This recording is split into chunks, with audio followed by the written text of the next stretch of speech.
Détendez-vous devant votre programme avec BDO, expert comptable. Nous voici au port de Gron.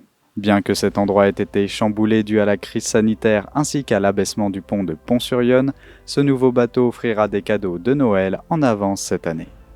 Pour aujourd'hui, ce sera 5 énormes tourées de 72 tonnes pour le Havre.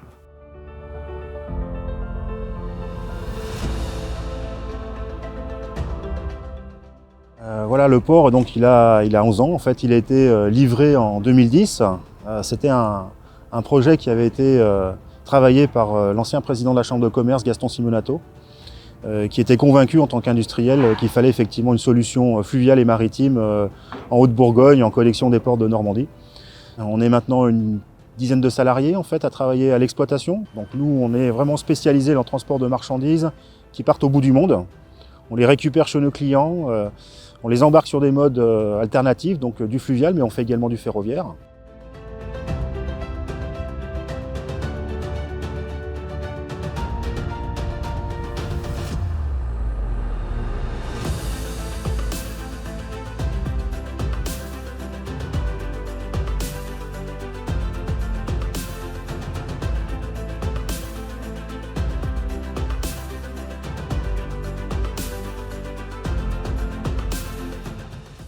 Quand le pont a été rabaissé, nous, on a stoppé nos trafics sur le Havre.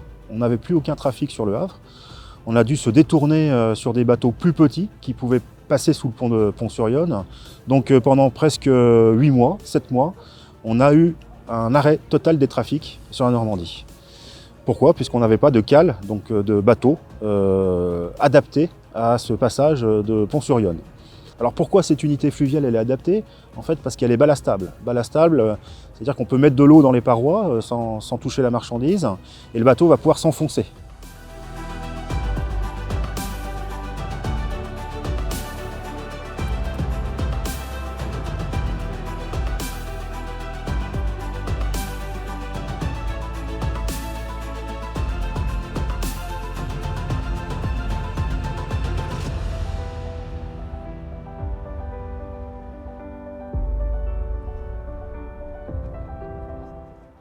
Donc on a fait des essais avec nos clients, avec des colis de 6,47 m de haut.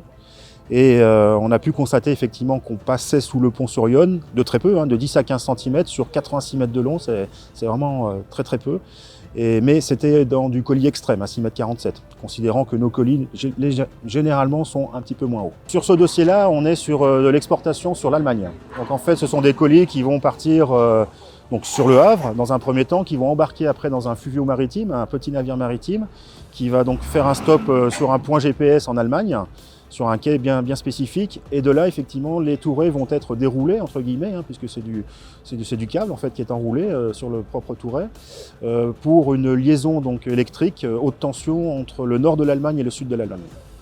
L'avenir, ça va être déjà de conforter notre investissement, donc d'optimiser au maximum le nombre de rotations transport de ce navire. Donc on s'est projeté en 2022 sur un minimum de 3 à 4 allers-retours par mois entre Gron, donc Bourgogne et les ports de Normandie.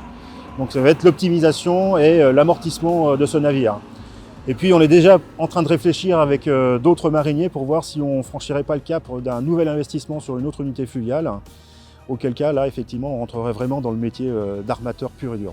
Retour aux sources quelque part, notamment dans Lyon, puisqu'on avait une compagnie fluviale qui existait en 1805 encore, Fouet. Donc bon, à l'époque on transportait effectivement du vin, on transportait du bois pour Bercy notamment.